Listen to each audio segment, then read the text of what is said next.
এটা তো আমাদের সমাজে চলে না, এটাকে ব্যবহার করা যায় না।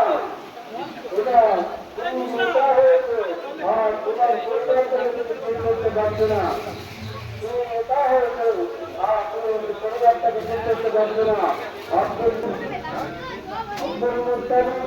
তখন ঘুমের স্ত্রীকে বলে বেরোনাকে জিজ্ঞাসা করেন, বেরোনাকে জিজ্ঞাসা করে বেরোনো এমন কিছু ব্যবহার করেন যার কারণে যেখান দিয়ে যায় সেই জায়গা আমার নদী আল্লাহ আরো বলেছেন নদীর জন্য দান করবেন, নদীর জন্য মনে করবেন। এই সমস্ত ব্যক্তিরা নদীর সাথে নামাজের পরে যারা জীবন করে আছে আমরা একটু খাদ্য পড়াশোনার চেষ্টা করতে হবে। আমরা আমাদের সবার মহাবিশ্বকে বলে দেবো, সবাই বাড়িতে বলে দেবো, সবাই